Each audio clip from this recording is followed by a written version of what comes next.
the ASVS standard. Hello everyone, my name is Jim Manico. I'm going to be your presenter for today.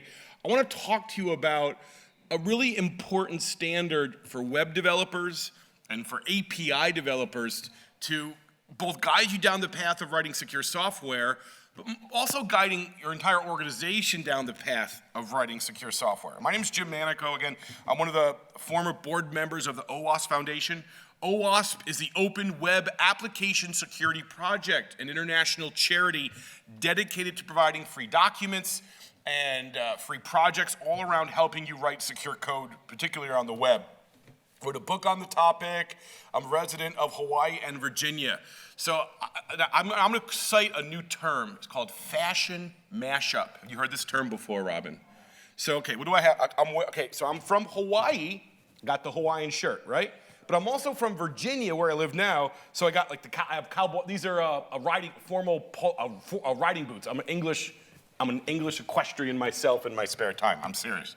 And I got a Scottish wool hat. So this is my excuse for my horrible mashup dress today. By the way, if you want to contact me, you can reach me at Jim single quote or single quote, one single quote, not equals single quote at manico.com. Okay, let's move on.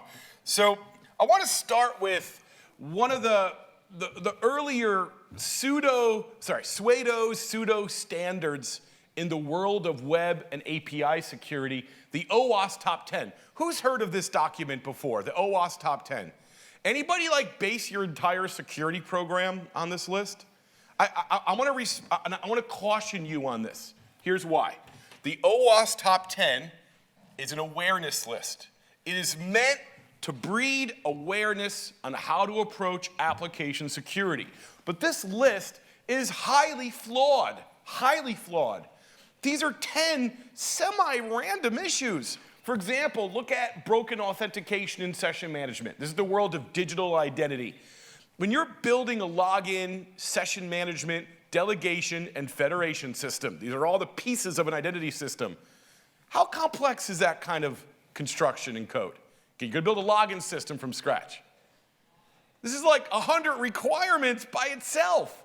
And what if you want to stop SQL injection, A1? That's parameterizing your queries. It's like that's one single technical issue.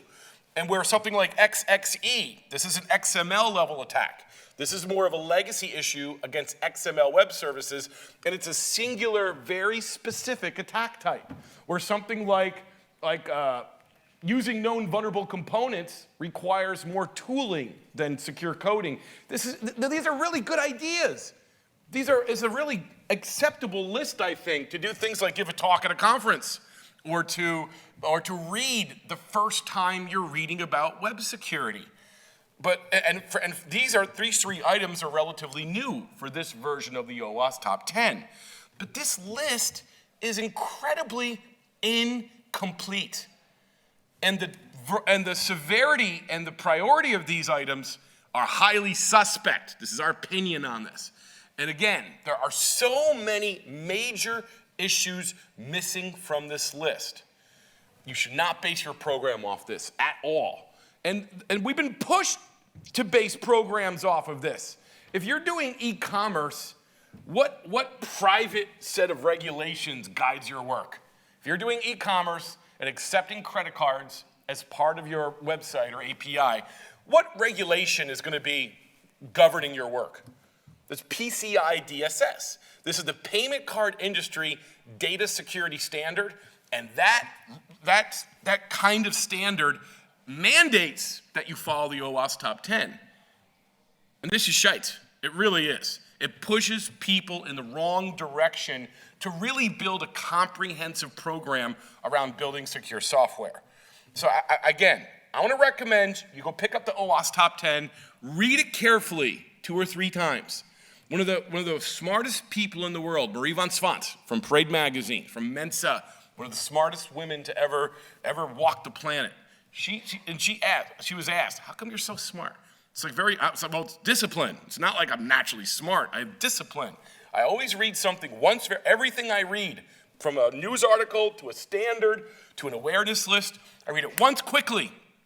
I read it a second time carefully. I read it a third time with a marker, so I have my mind and a physical part of my body connecting. By the time I read it the third time, it is in my brain. And this is a really great, I have to read standards for a living. Anybody ever read something like the OWASP standard or other large white papers? How did that make you feel, sir, reading that? How did you emotionally feel from that reading process, sir? Very upset. I did too. OWASP 2 is am I allowed to, it's not proper to swear in London, is that correct? He's like, whatever. OWASP 2 is a dumpster fire like I've never seen before from a security point of view. And I don't want to be rude to the standard body, but they're not active developers and they don't know web security. They're the best identity thinkers on the planet, and they did a lot of really great work. But OWASP 2 is, at best, a dumpster fire. It's not something I think we should be using in a secure context. OWASP 2.1 will be much better coming out relatively soon, forcing you to use PXE and other substandards around OWASP 2. What was the point? I was trying to make a point here. What was the point I'm trying to make about this? I don't know. I'm sorry? I'm going to move on. The point I'm trying to make is we really want something more comprehensive. And this list is not going to do the trick. I want to introduce to you the ASVS standard. Again, this is the Application Security Verification Standard from the OWASP Foundation. This is designed to be not just an awareness list, but an actual comprehensive standard for developers, for designers, for security teams. So everyone has the same definition of what security is. When I ask you, what is secure software? What's the answer to that question? When I ask this question, what is secure software to you, here are the questions I typically get. Oh, that means my application won't get hacked, or my application should only behave as designed. These are philosophical answers that do nothing to help me as a developer write secure code. So I'm an engineer, I'm not a philosopher, to be honest with you. Well, I do have a philosophy degree, it's a different story, Robin. But I'm a scientist, I like to think I'm a scientist to some degree, and I want a clear standard to define what security is, and that's why we wrote this standard. And essentially, ASVS is the WASVS, the Web Application, or API, Application Security Verification Standard. There's been several offshoots off of the standard, the Mobile Application Security Verification Standard, the Internet of Things Application Security Verification Standard for the major types of architectures of the day. But this should help you down the road as a web developer or web service developer, really understand the totality of what your responsibility is when you care about security. Who cares about security, by the way? Who completely does not care about security at all? No one's raising their hand for that one. How many of you actually get permission to do security in your work? How many of you are restricted from fixing security bugs? They won't let you fix security bugs? Really? Have you asked or tried to? I do it under the radar. So your management actively discourages you from doing security. Get out of there, dude. Just quit. If they say why, it's because your security is shite, and get out of there. No, seriously, I really recommend if you're working for a company, if you have this luxury and you want to do security and they're literally pushing you, stopping you from doing it, it's harming your career. It's harming your wellness as an engineer. And your company has obviously got their bleep up their bleep if they're stopping you from doing secure coding. I highly recommend you move on. And that's an audacious thing to say, I know. But we're entering an era where understanding how to write secure code and having the experience of doing it is fundamental to the wellness of society. This is not just about you and your career, it's also about the well-being of the world, because if we look at the damage done by cybersecurity incidents and attacks on software around the world, this is more damaging to society than the legal global drug trade, the damage that does to society. This is becoming the #1 major problem across the world to maintain the societies we have today. Everything we do is run on software. So I really want to encourage you to make sure you're in a place where you as an engineer are allowed to do security. You can continue to learn. It's not like you take a course and you now know security. This is like an intellectual evolution you need to go through over the course of like 10 years. This is really hard. It's challenging. Everything that we do by default is relatively insecure. It takes us as a community of developers to care about this stuff. When we built this standard, it was built by several of us from different parts of the industry. It was originally built by Jeff Williams, Dave Wickers, and Mike Boberski. These are some of the earlier adopters of application security over a decade ago. As the standard was migrated to a new team, the team is now run by Josh Grossman, real famous AppSec professional, did a lot of heavy work on this last version. Andrew Vanderstock, been doing application security for 20 years from Australia. Myself, I've been writing code for about 30 years now, and Daniel Cuthbert, who's a professional hacker who works for like militaries around the world. I mean, he's a really high-end red team attacker going after some of the most important organizations in the world as part of a legal, ethical penetration testing engagements. So we're all from different parts of the industry. We're all good friends as well. We know each other well for many years.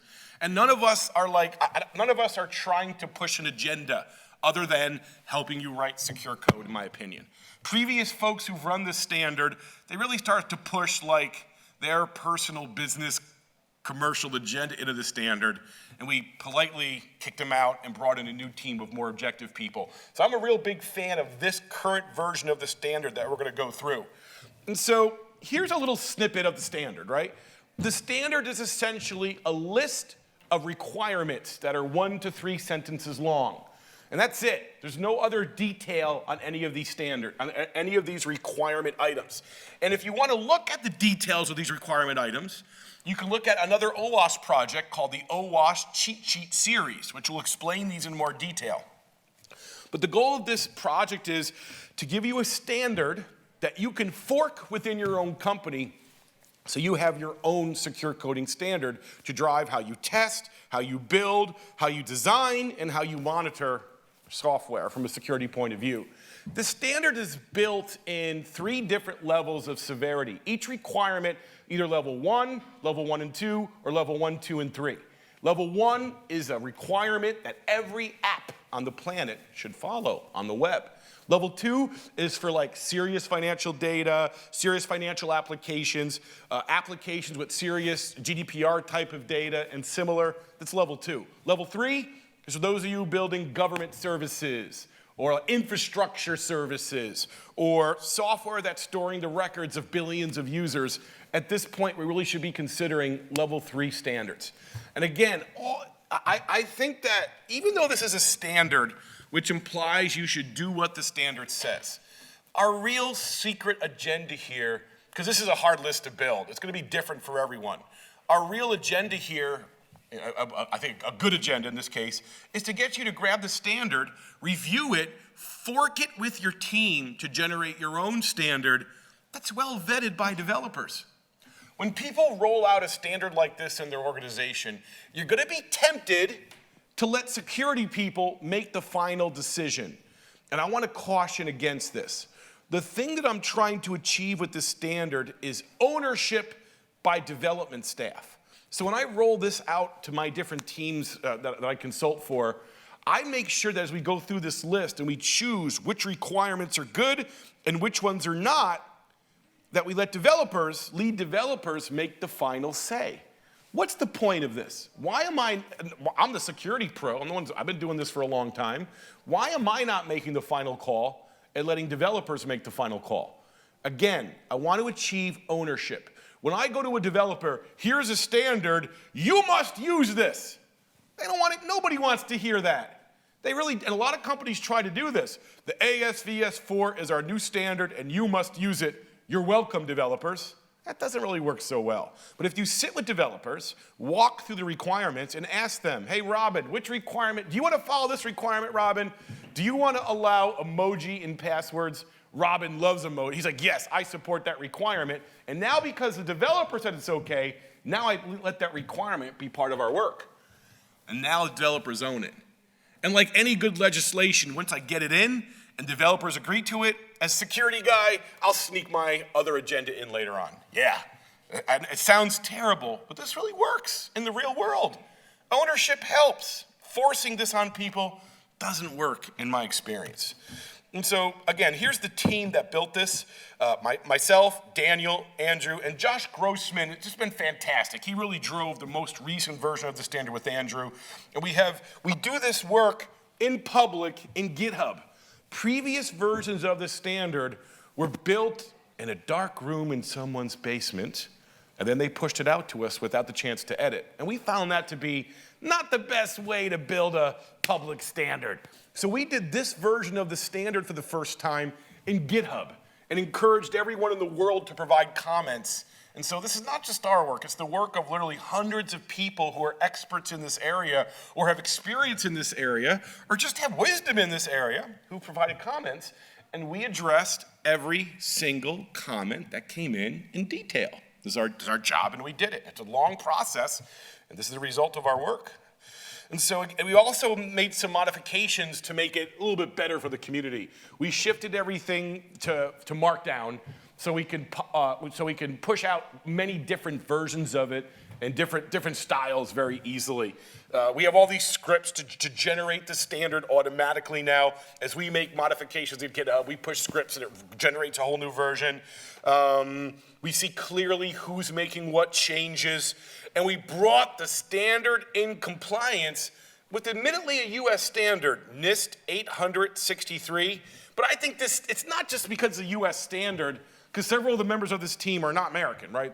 Several team members are, Daniel's from South Africa, Andrew's from Australia, Josh is from Israel, I'm from the US. So why would 3 non-US citizens support a US standard? Because NIST 863, this is the Digital Media Authentication Guideline of the US government. And it's written primarily by a professional, Jim Fenton. And we look at these standards as a community. I'm not always a fan of it, but the consensus of all the other instructors and application security people that I know of, they feel that this is a brilliant, progressive standard that's really changing the game of how we should do authentication. They're really pushing us away from password-based security. They're pushing us away from SMS, which has a lot of known problems. They're really pushing us towards FIDO and using hardware tokens for authentication. If you look at today, like any form of authentication or multi-factor that uses a number is vulnerable to phishing. So if like your bank is SMSing you a text code to log in, this is pretty weak security for a bank. We want to use hardware tokens, push notification, smart cards, which is really the only good kind of authentication we have in the world today for high-risk applications. And NIST is really pushing that progressive idea ahead like you're doing in Europe as well. So I think this use of 863 requirements, that migration, is a really big benefit to the standard. And again, multiple European security professionals have endorsed this work as well. It's not because it's an American standard. We don't care about American standards. We care about good information that helps us build good authentication and identity layers. All right. We also had this little strange controversy when building the standard, right? The original version of the standard had web, mobile, even native code requirements. And as the standard progressed in the different versions, we became more and more specific to web. Near the end of the 4.0 run, I was asked by other team members to go build an IoT section. So I went out and got Daniel Miesler and Andrew and a few other really big IoT experts, global experts, and they wrote in a standard section, like a small standard section for us in IoT, a great addition to this. And then near the end of the standard, they're like, yeah, thanks for doing that, Jim. We're gonna get rid of the IoT part and just do web this year. And I was a little frustrated, like, why do we go out and seek the help of others to only get rid of it? So our negotiation was, we took all the IoT work and put it in the appendix. So their work is still there, but it's not really a core part of the standard. The whole world of IoT, Internet of Things, they're gonna push their own standard out sometime in 2020. So this is a great idea, breaking the standard up specific to these major architectures in the world today. Love it. And so the other big change we made is we changed the standard to address the major changes in how web applications are being built these days. We have full support for the whole serverless microservice kind of architectures that are becoming the framework du jour of the day in development. The idea of building traditional web applications is starting to fade. The most common architecture I see teams building is using JavaScript clients, like 4 different frameworks, right? We got Angular, we have React, yeah. We have Vue, and then there's Svelte, which is up and coming as well. So a lot of the most development I see is in one of these 4 JavaScript user interface frameworks using AJAX to talk to an API. Sound familiar, everyone? This is a really new way of developing a web app compared to my generation of traditional web apps using .NET and Java and similar. We also added requirements for containers. Because the whole world is rapidly moving to APIs and web services, we have a lot more web service requirements that we've considered. We also look at a DOM cross-site scripting, JavaScript programming problems with script injection. We put a lot of those requirements back in. And we talk about templating languages that stop some of these JavaScript injection attacks automatically. And again, I'm talking about cross-site scripting.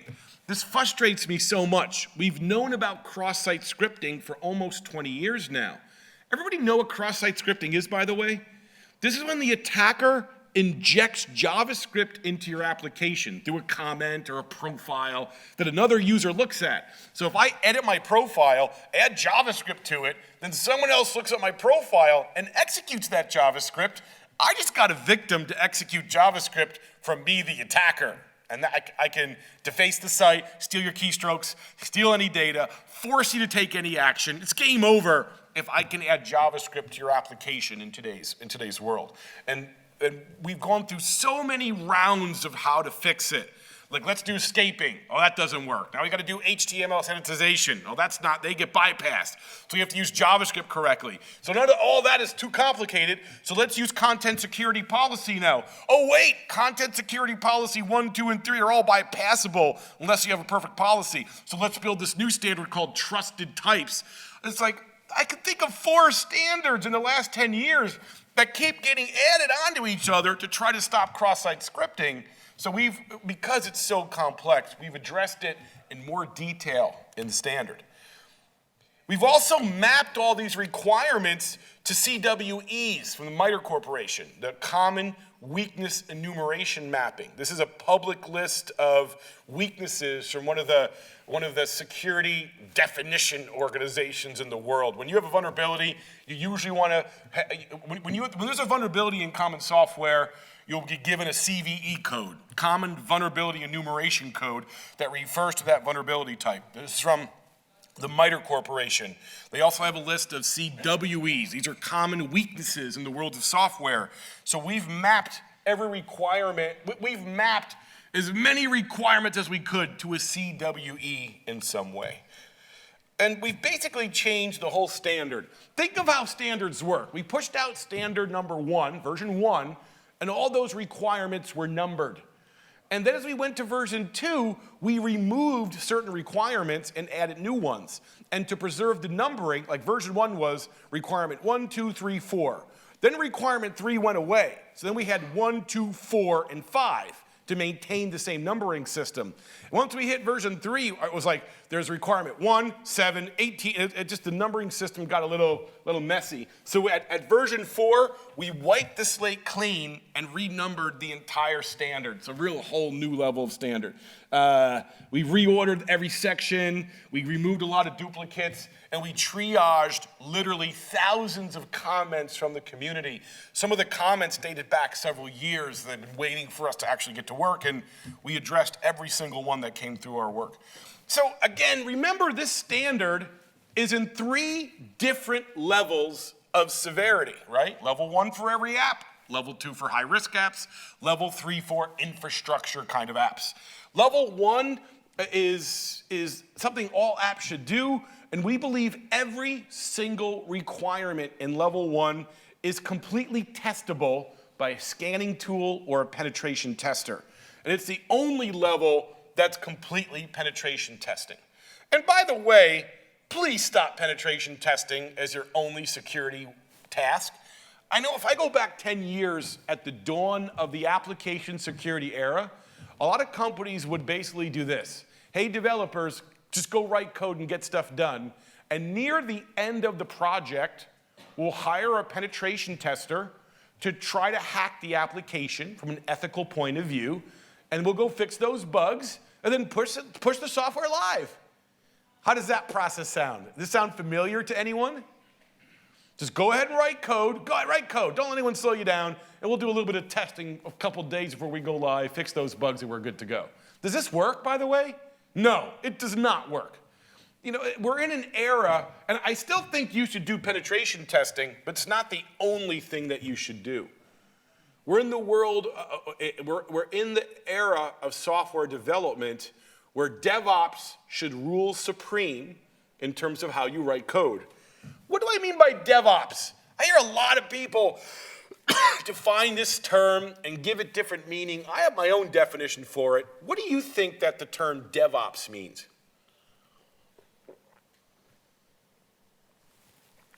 Anybody want to play?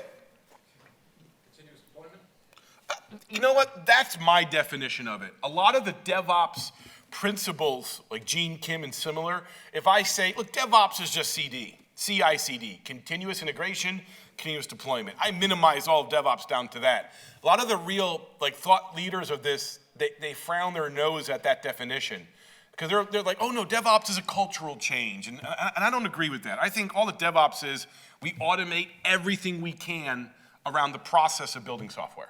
We automate building, we automate pushing live, we automate QA and testing, and we should be automating, from a security point of view, we should be automating security testing. In this era, how often should you be testing your code for security?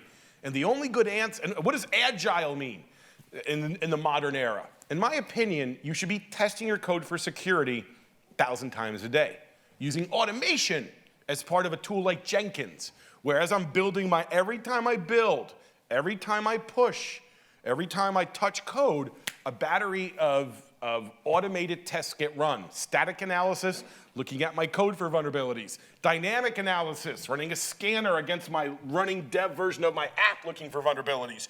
Third-party library scanning, making sure that all the libraries I'm using don't have known security issues against them.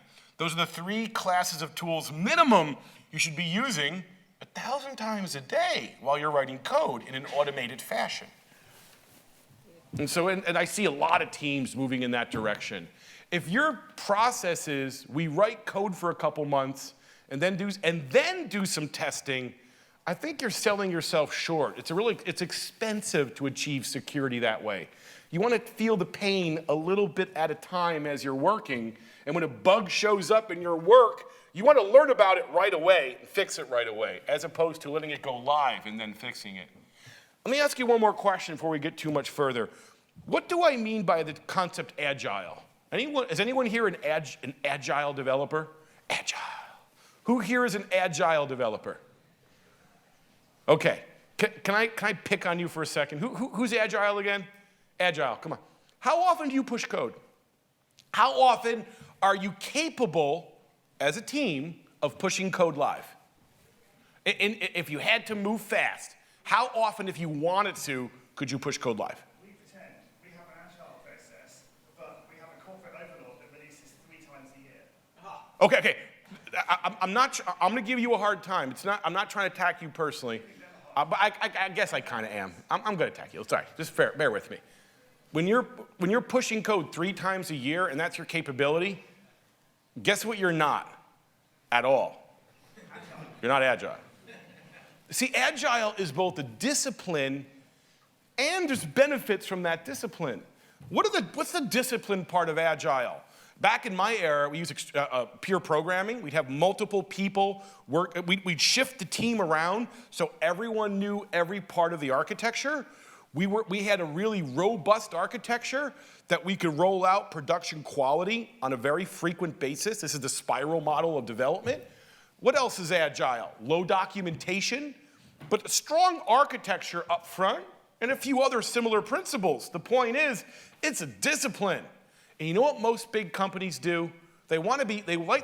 They love the concept of agile because once you've done the discipline of agile, The benefit is I should be able to add requirements to the app at any time. I should be able to add new requirements to the process anytime I need to as management. You know, what a lot of big companies do is they do that to you as a developer. They give you drive-by requirements all throughout the process, but they don't want the discipline parts of Agile. And guess what? When you're getting all kinds of new drive-by requirements while you're trying to freaking get your work done, and all the discipline stuff, you're told not to do that, guess what you're not even close to?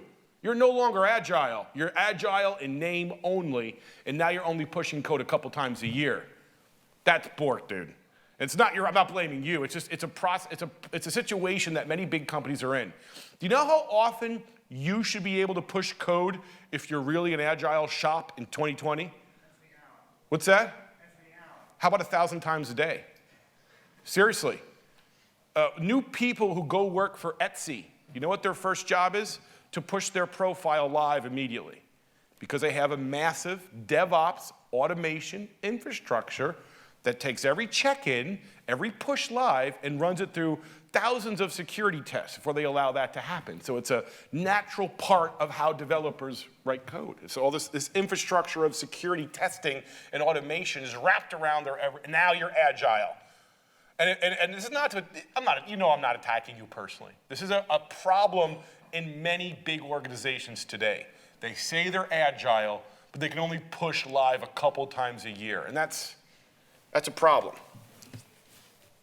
So again, you want to be Agile, you should be using Jenkins or some other kind of automation with high quality architecture, duplication of duties across your teams, so you could rock and roll and move fast and be able to push code live on a regular basis, all throughout the day. One more note on real Agile is you really got to have a lot of pieces in place. Like when I build a software system, and I want to have a big team working on it, the very first thing I do is get my architects together and build the authentication layer, the access control layer, any kind of cryptographic key storage or crypto system I need, my base configuration, and any other I understand my components to build a secure user interface. And all the libraries I need for security, and services I need for security, I get those in place first, and then start writing the application. And those pieces may evolve over time, but a lot of folks will jump into a project, start from scratch, and try to figure out how to do security along the way. And that's an expensive, often fragile process. So anyways, Agile, I'm sorry, that's my little Agile rant. We also got in sync, we also made sure ASVS was in sync with the payment card industry data security standard, the recent version 6.5. And so now we brought things like buffer overflows and numeric operations back into the fold of the standard just to appease PCI. I don't even think about buffer overflows anymore in my work. I work primarily in Java and C# where buffer overflows are kind of managed by the language. But there's a lot of card systems, even web-based card systems, still depending on C and lower level languages. So PCI did ask us to put those standards back into ASVS, which we did. Whenever I fork it for my own teams, I immediately remove this stuff. I don't think buffer overflow is something that most modern web developers need to care about. Are there buffer overflows in C#, by the way? I don't think there is, right? This is a upper level, it's like a virtual language. What's that? Unsafe keyword lets you use pointers. And you're back to buffer overflow type stuff. Yeah, it's a shame. Let's just move on. All right. So what we removed from ASVS is even more telling. We went through every single requirement one at a time and asked the question, do we really need this? And removed a lot of interesting, but not as impactful controls. That just kind of confused the issue. We also got rid of any controls that are specific to any one programming language or implemented by only one specific browser, right? And we got rid of the mobile chapter because they moved to a whole new standard, the massive mobile application security verification standard. And we included the IoT chapter, and they're going to build their own standard next year, or later this year as well. Okay, so let's go through ASVS, the last 20 minutes or so of our talk, last 10 minutes. Hey, camera guy. Hey, camera guy. What time am I talking to, camera guy, sir? 10. You've got The next talk is at 10 though, right? No. The next talk's at 10:20. Brilliant. So let's go through ASVS here. Let's go through ASVS. Let's go through the major sections of ASVS, right? We completely revamped. First of all, what do I mean by architecture? So at this level, we're talking primarily about, look, please, anybody here do scuba diving? Any scuba divers? Yes, there's a famous saying in the world of scuba diving. I've done about 1,000 dives throughout my life. I love diving. So you say, plan the dive. What's next? Dive the plan. What if you don't plan the dive and dive the plan? What's likely to happen? You're gonna die. Scuba diving is a dangerous sport. I've watched, unfortunately, had the displeasure of watching people pass away who I was diving with, like right before me. So this is a real dangerous sport. And now I'm an equestrian and I do like English jumping, and that's also, I've watched a lot of people get hurt doing that. I like to do crazy things. But so the point is, when we're building software, very often if we make mistakes from a security point of view, people are gonna get hurt. Building healthcare systems, finance systems, public safety systems, you make mistakes there, people could die. So we gotta take this seriously. The goal of the first section of ASVS is for us to plan the dive from a security point of view before we go through the expensive process of implementation. So we want to make sure that teams are using a secure software development lifecycle where security is baked into every step of developing software. We're also requiring threat modeling, where you're going over your initial architecture, running simulated attacks through that system, and identifying any missing defenses or mitigations that you need to have in place. The goal is not just to build security in, but to design security in from day one. So everyone on the team is aware of what our security responsibilities are. The second and these are like large sections. In section 1, there's a group of several dozen requirements I recommend that you go through. As we move, the second section in ASVS is a section on authentication. This is all about establishing identity of our users primarily through a login system. And again, we aligned with NIST 863 with one major exception. NIST 863 was recommending 8-character passwords, which we strongly disagree with Fenton on, the author. So when we forked 863 to ASVS, we bumped the minimum character length of a password to 12 characters. We're trying to push the envelope here. A longer password is always more secure from a pure mathematical point of view. What's the mathematical strength of a password? It's the see if I remember this. It's the number of characters of the password to the number of possible characters power. So if I have like a 10-character password, the strength of that is 10 to the 80th power approximately. You have about 80 characters you can pick from passwords. So the longer your password is, and I just got that wrong, let me switch that up. It's actually the opposite of that. It's the number of possible characters in your password, 80, to the length of the password power. It's actually 80 to the 10th power. Bingo, that's the actual strength of a password. So if you increment the length of a password, you're incrementing the power, and you radically increase the strength of the password the longer it gets. You wanna make your password stronger today? Take your current password, double it, and make that your new password. That will radically increase the strength of your password, something as simple as that. Even better, how many of your passwords should you know today? As a user, everyone in the room, how many of your passwords should you know? Why one, sir? You're right. I think that's a great, you should only have one password in your mind. It should be a long, strong password. What password is that, sir? Bingo! That's the right answer. It's the only right answer. The only password we should have in our mind is one large password to manage our password vault, where all the rest of our passwords are 40+ characters. Yes, sir? I would say 3. Go ahead. What are your 3 passwords? Go ahead. One for your bag, so you shouldn't put that in a password manager, make sure it's difficult. 2 is your email account, that things will go together. And then 1 is your last one is your password. I'm going to politely disagree. Here's why. I shove all my passwords in one password manager. You know why it doesn't matter? Because every single system I use uses multi-factor. And when you have multi-factor in place, the loss of your passwords is much less severity. I'll tell you this, if your bank only has password to log into your bank, then I would agree you need a separate password. You need a separate bank, a new bank actually at that point. Come on, this is Europe. You've been doing multi-factor at banks for a long time.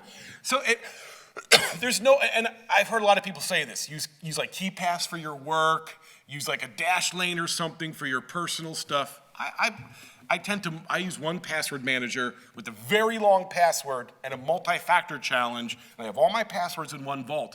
And if that vault gets popped, and I went through the simulation with an attacker friend of mine, then the damage to me would be almost zero. Unless they both got my phone and got my password manager, and that's a very unlikely event. So I agree with you. As we go up the maturity life cycle, have several different password managers for work or for home, but just use it, just for starters, use a password manager. It's a good start.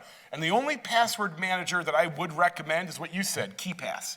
That's the only password manager that's recommended by Tavis Ormanley from the Google Zero Day Project. I keep saying it wrong, Project Google. Georgia corrected me, like 10 times during class, right? So Project Zero, this is like Google basically hired a bunch of hit people who were like real gray attackers. These are not like all like your perfect noble characters. These are some real iffy characters, but some of the best attackers on the planet. And they hired all these people, gave them ginormous, insane, unreasonable salaries, and gave them a mission to go attack any open source software you want and help make it more secure. This is like, yeah, I'm gonna give you a big salary to work wherever you want and go hack the world's open source. It's a pretty fun job. And Tavis is one of the world's best security researchers in attacking password managers. Have you ever seen Tavis Ormanley's work by any chance, anyone hear of this gentleman? Tavis is on the internet, and the thing is, Tavis is really unhinged. He's got so much ability to crack anything. He's a young man, he's a little bit a unique character. He'll do stuff like this. Hey, 1Password, it's Friday night, 8 o'clock, and I'm dumping a whole bunch of vulnerabilities on your team, yeah. Then I just ripped your password manager to shreds. So guess what that team is doing all weekend? Yeah, they're fixing bugs. So he's just an interesting character. A lot of people find him to be a controversial character. And I agree, he is. But you know what else he is? He's the best person in the world who's hacking password managers of the day. And I think his advice is good. And the only password manager he's not been able to crack open pretty broadly is KeyPass. And if you use KeyPass, first of all, it has the worst user interface ever written by a piece of software, but it's got some of the best crypto ever written, and it's really solid. So KeyPass is a recommended password manager for what it's worth. All right, where are we? Credential. Yeah, we brought in password recovery, requirements for storing credentials. What do you think, folks? How do you store a password in a database for a user?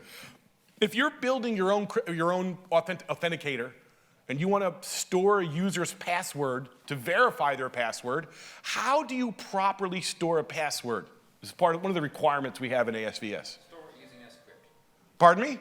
Script. Colin Percival says, good job. That's one of the only 3 acceptable answers using script. Script will let you give it a delay factor to slow down its operation during login, and also give you a memory factor to force usage of memory on your server during the comparison with script.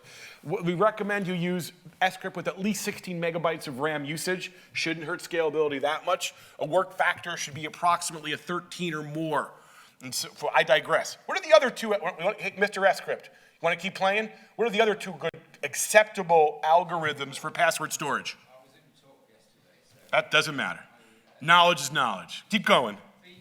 Bcrypt is the most common acceptable algorithm for password storage. Use a work factor of 13 or more. Scrypt, Colin Percival, is the second best one out there, has a memory cost as well. What's the third one, you remember? Argon 2, which has a memory cost. It has a time factor to slow it down. you can also force only one thread of operation on that algorithm at any one time, just to minimize attacks against it from a supercomputing point of view. So these are the only good three password storage algorithms in the world today. We have that as clear standards in ASVS. We're also pushing a lot of the stronger multi-factor standards to try to push people away from SMS and number-based authentication. Any kind of authenticator that texts you or has you type in a number as a second factor is rather poor. We should use cryptographic signing and other kinds of strong authentication that we see in smart cards and YubiKeys and similar. And this is what FIDO is all about. In section 3 of ASVS, we're mostly concerned, and the big change here is the world of standard sessions of a web application is going away. Why do sessions not work in a microservice architecture? Microservices, right? You have 100 different small services.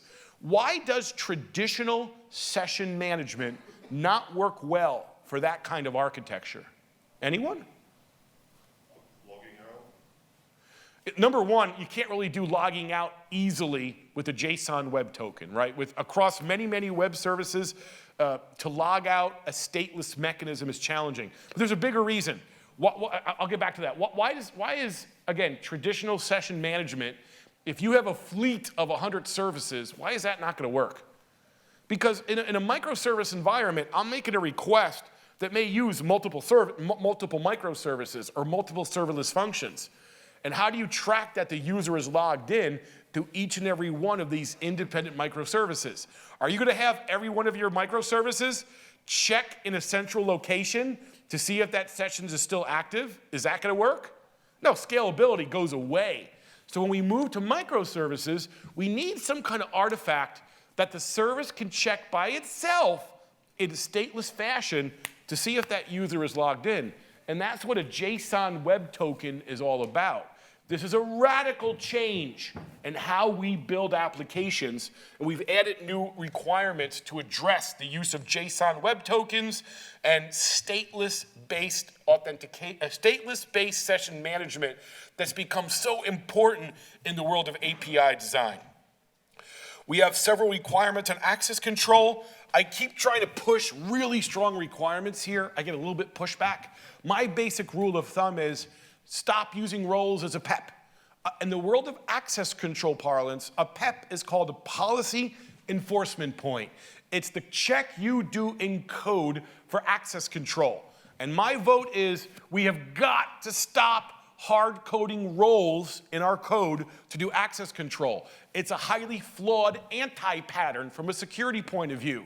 You're a .NET community. What kind of capability, I just said the word, I was going to say, what kind of access control capability does .NET have from version 1 that no other language has done well? And I can't get the answer. Capabilities, where we're checking on the name of the feature in code, not the role of a user.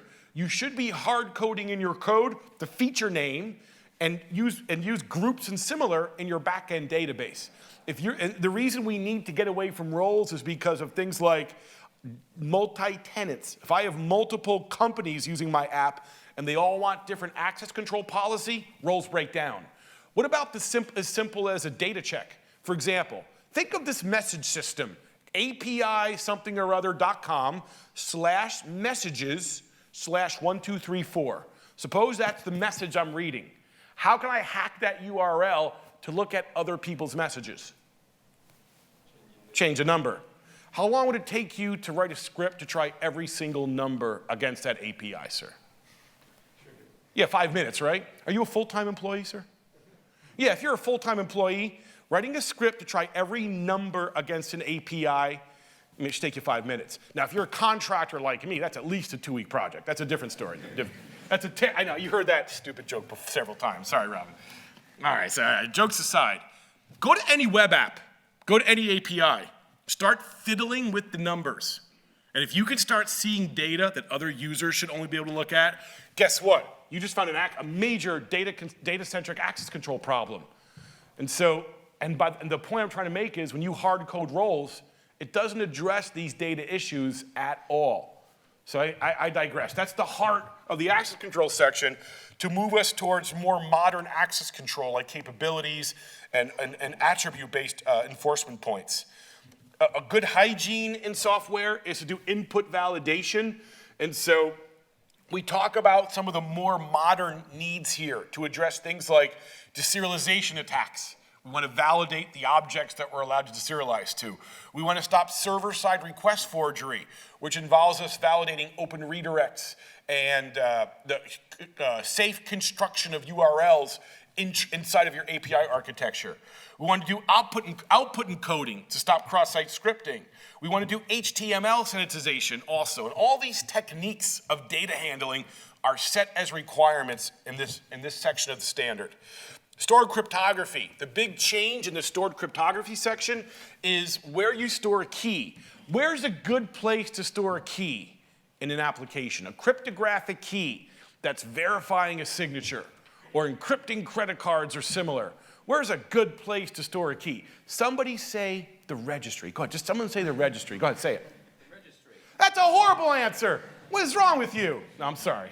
We should be putting keys in some kind of hardware security module or some kind of key management service or a secrets vault. Things like your production password. Where it's not a good place to check in your production password to your corporate database? GitHub. That's probably not the best place to store your production password. So we want to use these modern secrets vaults to store our application class secrets. So if you are hacked, those critical secrets and keys have less chance of being stolen. Do errors. Let's move on. V8, data protection. Now we're talking about things like HTTPS. Be careful of using HTML5 local storage for sensitive data. And of course, we're adding a lot of requirements about GDPR and other privacy laws. We have in the US, California privacy law is very similar to GDPR. A quick note on privacy and data protection. Why is your grocery bill, the food that you go shopping for, of the highest level of privacy data according to GDPR? GDPR has like 3 classes of data. The top 2 are private user data and extremely private user data, which requires extra controls and explanation for why you're using them. Why is your grocery bill the highest level of severity in terms of secret data, private data in the world of GDPR? Why? What can I deduce from your grocery bill that's private about you? 2 major things. What's that? Medical. I can figure out medical issues. I can also figure out often your religion as well. These are very private things, especially in Europe, right? So we've added some of those requirements in to bring GDPR into the standard as well. And GDPR is not just a European thing. The US is quickly rolling in that direction as well. California's privacy law is so strong. Anyone who wants to do business in the US, like for example, if I go back 10 years and I wanted to write software for Europe, Europe had GDPR, every country had their own version of it. And Germany had the strongest rules in this area. And so if I basically wrote application to satisfy Germany's privacy laws, then I was good through the rest of Europe for the most part. And so now US is going through that same life cycle, a couple years behind Europe. If you write code and satisfy California's privacy law, then you're good for the whole US. It's the strongest law we have right now. So these privacy issues, they're important across the whole world. It's becoming such an issue that Facebook just sent a big warning out. Facebook is crushing it making money because you all use Facebook, even though you know it's probably not the most private software in the world to use. But Facebook gave us a warning yesterday that said the era of privacy is getting so strong, it's going to be much more difficult for us to make money on advertisements in the future. And even though our user base is going up dramatically, the amount of money we can make per user from advertisements is going down. So they gave us a warning, and their stock dropped heavily last night because of this warning. I thought it was kind of interesting. V9, communication security. How often should you be using well-configured HTTPS in your work? How often should you be using HTTPS in your work as a developer? Is there ever a good excuse to use HTTP in your work? Keep calm and use HTTP, yes, sir, right? Is there ever a good excuse to use HTTP? Anyone? Who wants to play? Inside. No! I'm sorry, yes, I didn't know what you were going to say, I'm sorry. What was your comment? Inside your data center. Inside the data center is the absolute worst place to use HTTP, and let me explain why, sir. A lot of organizations in their data center, they'll stick all their private intranet APIs in their data center, right? In a private network just for their intranet APIs. And by the way, your intranet APIs, what kind of data do they sling around? Probably some of the most sensitive data and features of your whole company. And what folks do is they go, I'm gonna build this private network just for my internal APIs. And I'll only allow my production apps to talk to those APIs. And now I have this private network in my data center where all my internet APIs are with no HTTPS, weak authentication or no authentication, no access control. Yeah, but all those are protected now. I'm sorry? We have to, everything is, we can't get those APIs without going through using HTTP. We have to use HTTPS from our office. Right, but inside the actual API network itself, it's all HTTP, you're saying. This is a common thing. And you'll connect to that network through HTTPS, it'll terminate, but everything's plain text in that API network. Guess what hackers do for a living? They get into your private networks. That's what they do. That's what they do. So if I'm a hacker and I get into your private API network, what do I get my hands on? Everything. It's game effing over for your whole company at that point. And so the older philosophy on security was, let's build a hard shell around our infrastructure and have a soft center, because no hacker would ever get there. Well, 10 years later, guess what? Hackers get there. This has led to the largest healthcare breach of all time.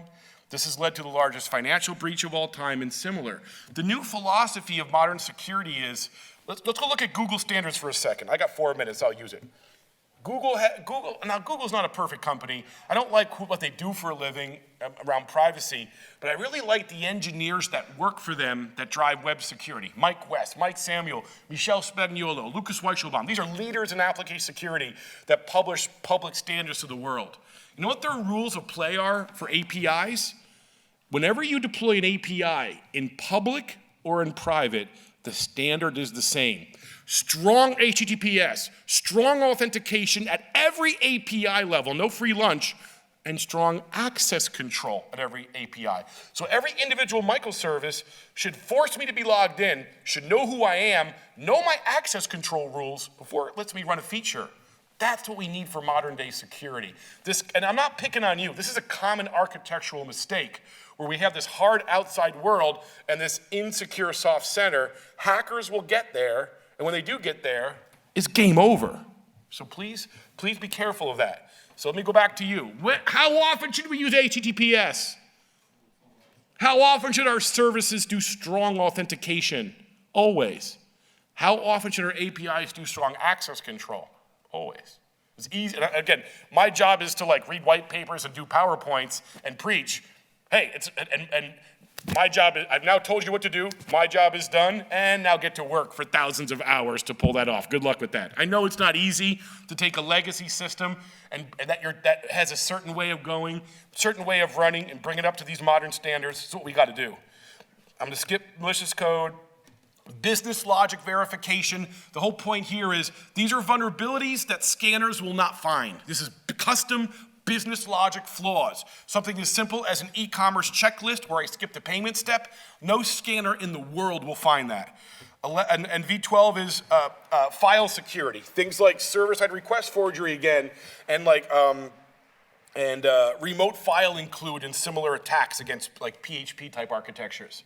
And of course, a whole new section on REST security, a whole new section on GraphQL and other modern API standards, including more requirements on JOTs. Origin policy is a big deal in the modern API era, and similar. And we have to get and now security is frequently driven by configuration. Now that you know about ASVS, I want you to consider these requirements for every single security task that we need to do during the SDLC. And how do you use it? I recommend you fork it. You want a picture of this? Go ahead, go for it. Wait, real quick. I got a minute. All right, let's do this. Let me act smart. Go, quick. Thank you, sir. Real quick, we're almost done. And so how do you use it? Fork it. Work with your developers and security team and fork this standard custom to your organization. It's a public standard. Last release was March of 2019. Grab it off of GitHub. Thank you so much for your time. You can contact me either for the OWASP Foundation or for my private job. I wouldn't use that email address. That's a SQL injection payload. Let's use that one instead. It's my great pleasure to be here at NDC. Go forth and write secure code. If you have questions, I'll hang out after here. Go forth and write secure code. Thank you very much for being here, everybody.